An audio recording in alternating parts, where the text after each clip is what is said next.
Hello प्यारे बच्चों, आज हम क्लास 9th हिंदी गद्य खंड क्षितिज भाग 1 चैप्टर नंबर 5 प्रेमचंद के फटे जूते के क्वेश्चन आंसर सॉल्व करेंगे। तो प्रेमचंद के फटे जूते के लेखक हैं हरिशंकर परसाई जी। पहला क्वेश्चन है, हरिशंकर परसाई ने प्रेमचंद का जो शब्द चित्र हमारे सामने प्रस्तुत किया है उससे प्रेमचंद के व्यक्तित्व की कौन कौन सी विशेषताएं उभर कर आती हैं। उत्तर है, प्रेमचंद के व्यक्तित्व की निम्नांकित विशेषताएं हैं। पहला, प्रेमचंद प्रदर्शनवाद से दूर सादगी युक्त जीवन जीते थे। वे जैसे थे वैसे ही सबके सामने जाने में संकोच नहीं करते थे।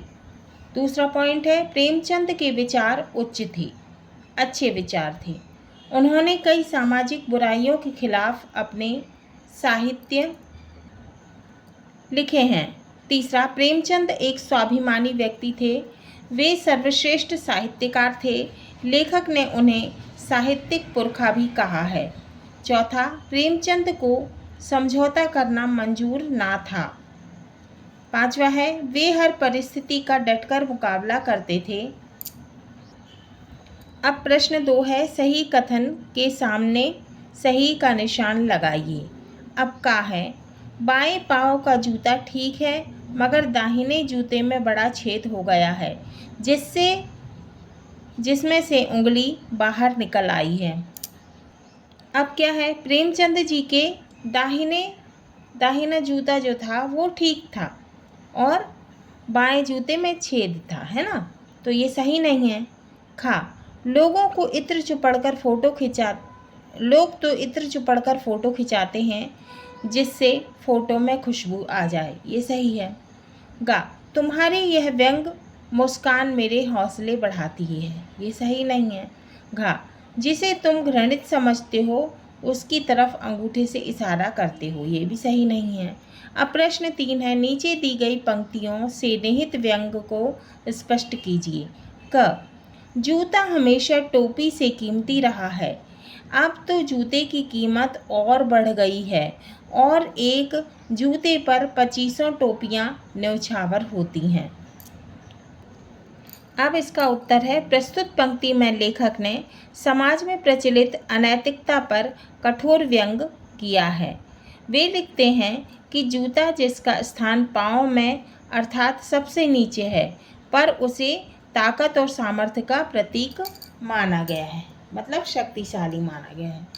इसके बल पर लोग अनेक टोपियों को अपने समक्ष झुकाने को मजबूर कर देते हैं। टोपी का स्थान सिर पर अर्थात सर्वोच्च होता है। टोपी क्या है, प्रतिष्ठा का प्रतीक है ना, पर आज इनकी स्थिति जूते से भी नीचे है। अब तुम पर्दे का महत्व ही नहीं जानते, हम पर्दे पर कुर्बान हो रहे हैं। इसका उत्तर है, अपनी बुराइयां छिपाना प्रायः सभी लोगों का स्वभाव होता है। लेखक ने उपर्युक्त पंक्ति में लोगों की इस बुराई पर व्यंग किया है। लोग अपनी बुराइयों को दूसरे के सामने प्रकट नहीं होने देना चाहते। अंदर से वे कैसे भी हों पर बाहर से वे सदैव स्वस्थ, प्रसन्न एवं संपन्न दिखाई देना चाहते हैं। परंतु प्रेमचंद अंदर बाहर एक समान है। उन्होंने कभी भी स्वयं को छिपाने का प्रयास नहीं किया। अब है जिसे तुम घृणित समझते हो उसकी तरफ हाथ की ही नहीं पाँव की उंगली से इशारा करते हो। उत्तर है, प्रेमचंद ने सामाजिक बुराइयों को अपनाना तो दूर उनकी तरफ देखते भी नहीं थे। प्रेमचंद गलत वस्तुओं को हाथ से नहीं बल्कि पाँव की उंगलियों से ही संबोधित करना उचित समझते हैं। अब है प्रश्न 4, पाठ में एक जगह पर लेखक सोचता है कि फ़ोटो खिंचाने की अगर यह पोशाक है तो पहनने की कैसी होगी, लेकिन अगले ही पल वह विचार बदलता है कि नहीं, इस आदमी की अलग अलग पोशाकें नहीं होगी। आपके अनुसार इस संदर्भ में प्रेमचंद के बारे में लेखक के विचार बदलने की क्या वजहें हो सकती हैं? तो इसका उत्तर है लोग प्रायः ऐसा करते हैं कि दैनिक जीवन में साधारण कपड़ों का प्रयोग करते हैं। विशेष अवसरों पर अच्छे कपड़ों का लेखक ने पहले सोचा। प्रेमचंद खास मौके पर इतने साधारण हैं तो साधारण मौक़ों पर ये इतने भी अधिक साधारण होते होंगे। परंतु लेखक को महसूस हुआ कि प्रेमचंद का व्यक्तित्व दिखावे की दुनिया से बिल्कुल भिन्न है, माने बिल्कुल भी अलग है, क्योंकि वे जैसे भीतर हैं वैसे ही बाहर हैं। वे वेशभूषा संबंधी खर्चे को फिजूल खर्ची मानते होंगे, माने बेकार का खर्च मानते होंगे। अब है 5वां, आपने यह व्यंग पढ़ा, इसे पढ़कर आपको लेखक की कौन सी बातें आकर्षित करती हैं? उत्तर है मुझे इस व्यंग की सबसे आकर्षक बात लगती है विस्तारण शैली। लेखक ने व्यंग्यात्मक शैली से महान साहित्यकार प्रेमचंद की विशेषताओं का चित्र प्रस्तुत किया है। इस पाठ में लेखक ने प्रेमचंद के साथ साथ स्वयं को दिखावे की प्रवृत्ति पर भी व्यंग करते हुए सामाजिक कुरीतियों माने बुराइयों पर भी प्रहार किया है। यहाँ लेखक की ईमानदारी की छवि को भी बल मिलता है। 6वां, पाठ में टीले शब्द का प्रयोग किन संदर्भों को इंगित करने के लिए किया गया होगा? उत्तर, टीला रास्ते की रुकावटों बाधाओं का प्रतीक है। इस पाठ में टीला शब्द सामाजिक कुरीतियाँ, अन्याय एवं भेदभाव को दर्शाता है, क्योंकि ये सामाजिक विकास में बाधाएं उत्पन्न करती हैं। अब है रचना और अभिव्यक्ति। 7वां है प्रेमचंद के फटे जूते को आधार बनाकर परसाई जी ने यह व्यंग लिखा है। आप भी किसी व्यक्ति की पोशाक को आधार बनाकर एक व्यंग लिखिए। उत्तर है हमारे एक पड़ोसी हैं जो बहुत कंजूस हैं, यहाँ तक कि बच्चों के खाने पीने की चीज़ों में भी कटौती करते हैं, परंतु लोगों के सामने अपनी झूठी शान दिखाने के लिए बड़ी बड़ी नामचीन कंपनियों के कपड़े पहनते हैं और दूसरों का मजाक उड़ाने से नहीं चूकते। उनका यह योगदान मेरी समझ के परे है, मुझे ये समझ में ही नहीं आता। 8वां प्रश्न, आपकी दृष्टि में वेशभूषा के प्रति लोगों की सोच में आज क्या परिवर्तन आया है? आपकी दृष्टि में वेशभूषा के प्रति लोगों की सोच में आज क्या परिवर्तन आया है? माने कि आप क्या सोचते हैं कि वेशभूषा माने कपड़े जो हम पहनते हैं, है ना, आज उसमें लोगों की सोच में आज क्या परिवर्तन आया है? तो इसका उत्तर है आज के समय में लोगों का दृष्टिकोण बहुत बदल गया है। यहाँ तक कि व्यक्ति का मान सम्मान और चरित्र भी वेशभूषा पर अवलंबित हो गया है, वेशभूषा पर आधारित हो गया है। आज की दुनिया दिखावे की दुनिया बन गई है। अगर समाज में अपनी शान बनाकर रखना है तो महंगे से महंगे कपड़े पहनना आवश्यक है, माने जरूरी है। आज सादा जीवन जीने वाले को कैसा समझा जाता है? पिछड़ा समझा जाता है। अब है भाषा अध्ययन। 9वां है पाठ में आए मुहावरे छांटिए और उनका वाक्य में प्रयोग कीजिए। अब मुहावरा है अटक जाना, इसका अर्थ है स्थिर हो जाना। वाक्य, मीरा की खूबसूरती देखकर मेरी नज़र अटक गई। अब है न्यौछावर, दूसरा है न्यौछावर होना, तो इसका मतलब है कुर्बान होना। वाक्य, एक जूते पर 2500 टोपियाँ कुर्बान होती हैं। तीसरा है पछतावा होना, माने पश्चाताप होना।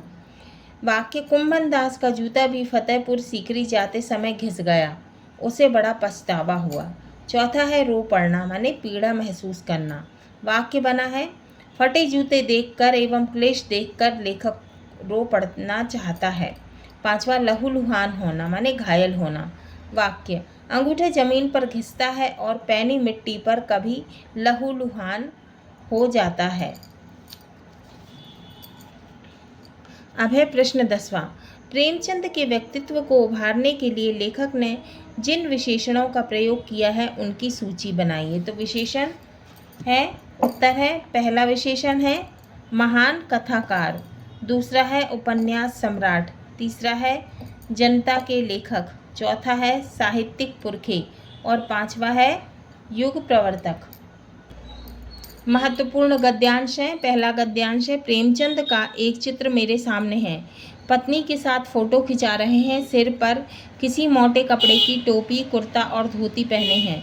कनपटी चिपकी है, गालों की हड्डियां उभर आई हैं, पर घनी मूछें चेहरे को भरा भरा बतलाती हैं। पाँव में कैनवास के जूते हैं जिनके बंद बेतरतीब बंधे हैं। लापरवाही से उपयोग करने पर बंद के सिरों पर की लोहे की पतरी निकल जाती है और छेदों में बंद डालने में परेशानी होती है। तब बंद कैसे भी कस लिए जाते हैं।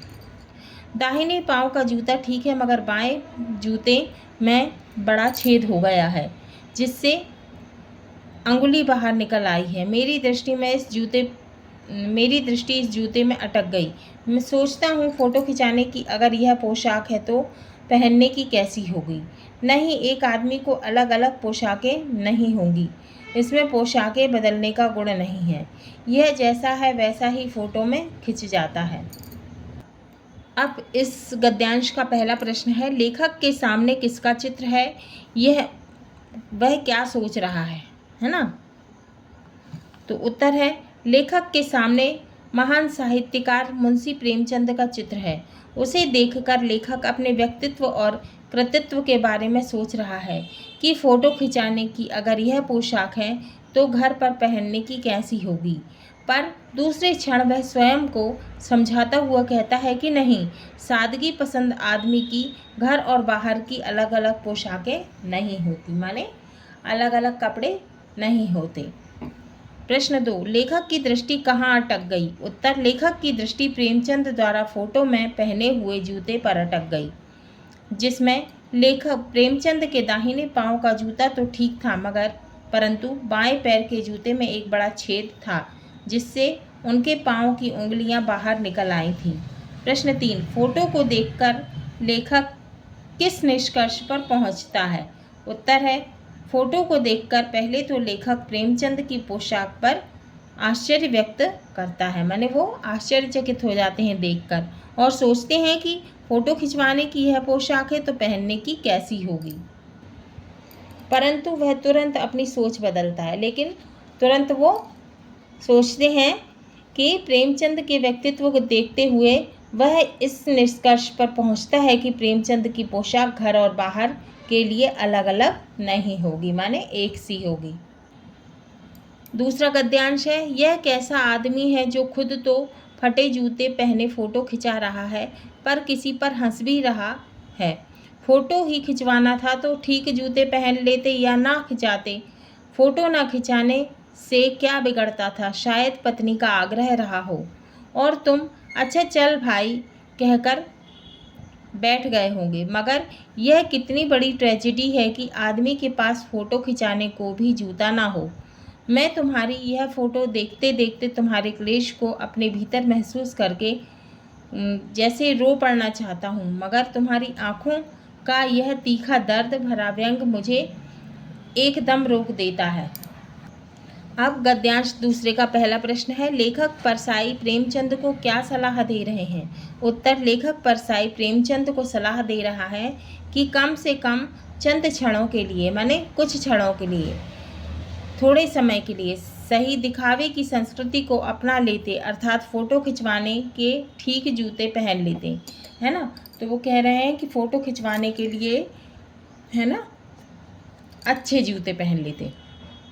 दूसरा, यहाँ जिस ट्रेजेडी की चर्चा की गई है वह क्या है?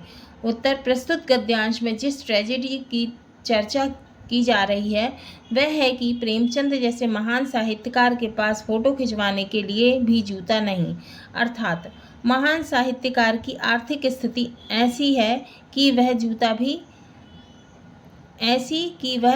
भी ना खरीद सके। प्रश्न 3, लेखक क्या नहीं कर पाता? उत्तर, लेखक प्रेमचंद के दर्द को स्वयं महसूस कर उनकी स्थिति पर चाहकर भी रो नहीं पाता। कारण, इतने कष्टों के बाद भी प्रेमचंद दृढ़ और संतुष्ट दिखाई देते हैं।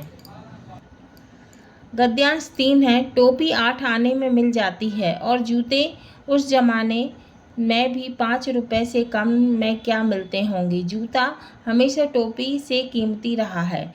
अब तो जूते की कीमत और बढ़ गई है और एक जूते पर 2500 टोपियां न्यौछावर होती हैं।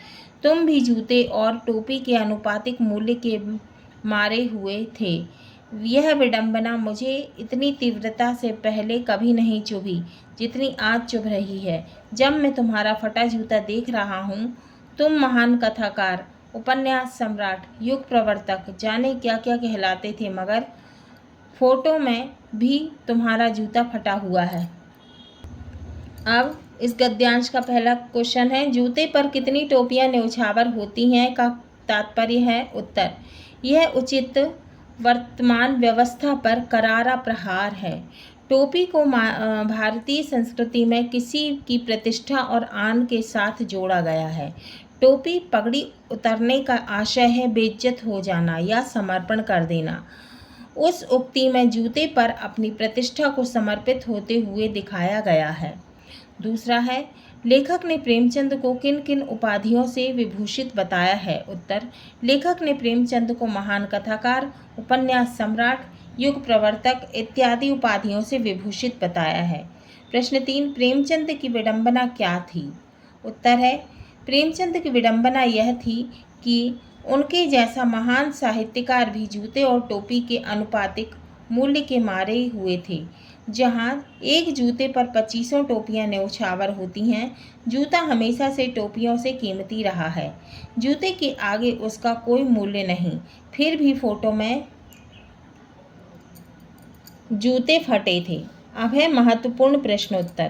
प्रश्न 1, लेखक को प्रेमचंद के जूते देखकर रोना क्यों आता है। उत्तर, एक महान लेखक होने के बावजूद, माने एक महान लेखक थे उसके बाद भी लेखक बदहाली की स्थिति में दिखते थे, माने आर्थिक स्थिति उनकी अच्छी नहीं थी। इनके पास विशेष अवसरों पर पहनने के लिए भी अच्छे कपड़े और जूते नहीं थे। उनकी इस दुखद स्थिति को लेखक अपनी आत्मा में महसूस करता है। प्रश्न 2 है, लेखक हरिशंकर परसाई की नज़र प्रेमचंद के जूतों पर क्यों रुक गई। उत्तर, हरिशंकर परसाई की नज़र प्रेमचंद के जूतों पर इसलिए रुक गई कि उन्हें साहित्यिक जगत का आधार स्तंभ, महान कथाकार, युग प्रवर्तक आदि कई संज्ञाओं से अभिहित किया गया था, माने विभूषित किया गया है, परंतु उनके पास विशेष अवसर के लिए ढंग के जूते नहीं थे। फोटो खिंचवाने के अवसर पर जो जूते उन्होंने पहने थे वे फटे पुराने थे। तीसरा है, लेखक श्री हरिशंकर परसाई ने प्रेमचंद को साहित्यिक पुरखा क्यों कहा है। उत्तर, प्रेमचंद अपने समय से लेकर अब तक के हिंदी साहित्यकारों में सर्वश्रेष्ठ, माने बहुत बड़ा स्थान रखते हैं। हिंदी साहित्य में वे जिस शिखर पर विद्यमान है वहाँ तक पहुँचना किसी के बस की बात नहीं है। उन्होंने अपने आसपास की सामाजिक स्थिति का वास्तविक चित्र अपने लेखों में प्रस्तुत किया है, माने सही स्थिति का। उन्हें तात्कालीन राजनीतिक, सामाजिक तथा आर्थिक परिस्थितियों का अच्छा ज्ञान था। उन्होंने जिन विषयों पर अपनी कलम चलाई उनकी प्रासंगिकता वर्तमान संदर्भ में भी उतनी ही है जितनी उस समय थी। अतः लेखक ने उन्हें साहित्यिक पुरखा मानना उचित समझा है।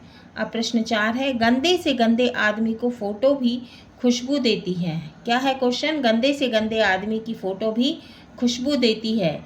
पंक्ति के माध्यम से हरिशंकर परसाई क्या कहना चाहते हैं। उत्तर है, उपर्युक्त पंक्ति के माध्यम से लेखक हरिशंकर परसाई ने समाज में व्याप्त दिखावे की, माने समाज में फैली हुई दिखावे की प्रकृति को समाज के समक्ष, माने समाज के सामने उजागर करना चाहा है, माने प्रस्तुत करना चाहा है।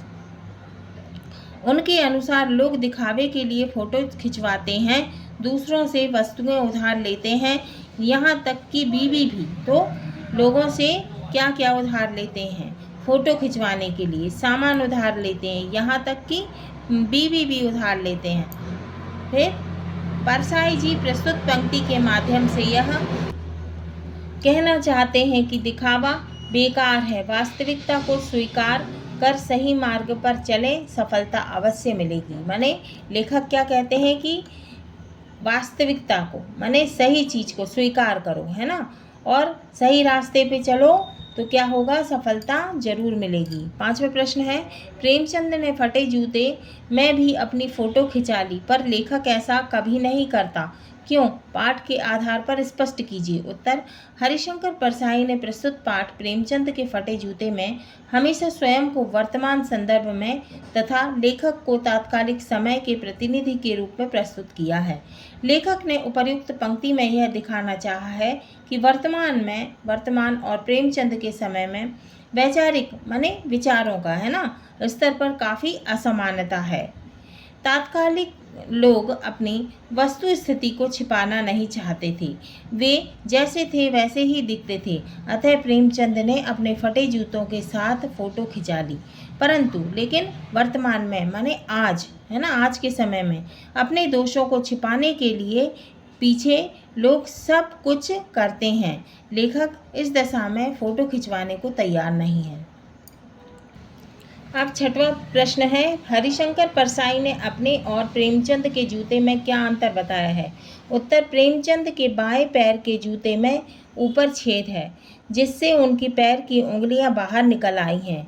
वहीं लेखक का जूता ऊपर से बिल्कुल ठीक है, पर अंगूठे के नीचे का तला माने नीचे का जो अंगूठे के नीचे का तला था, जो हिस्सा था, वो कैसा था, घिस गया था, जिससे उनका अंगूठा घिसकर लहूलुहान हो जाता है। पूरा तला गिर जाएगा, पूरा पंजा छिल जाएगा, मगर अंगुली बाहर नहीं दिखनी चाहिए। परंतु प्रेमचंद की उंगली दिखती है, पर पांव सुरक्षित है।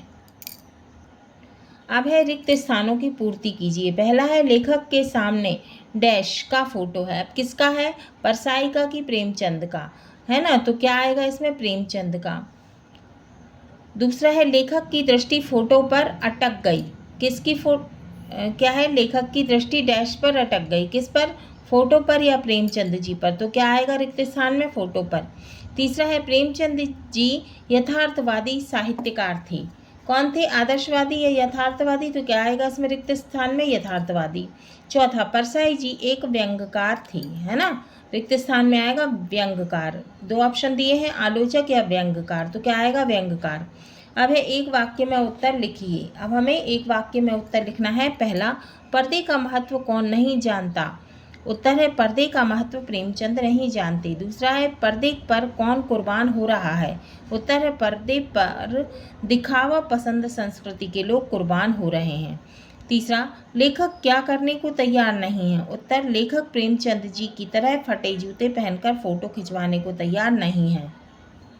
अब चौथा है, होरी में क्या कमजोरी थी। उत्तर, होरी में नेम धर्म के पालन की कमजोरी थी। हाँ तो बच्चों, ये हमारा चैप्टर 5 प्रेमचंद के फटे जूते के क्वेश्चन आंसर पूरे हुए। अगले वीडियो में हम चैप्टर 6 को पढ़ेंगे।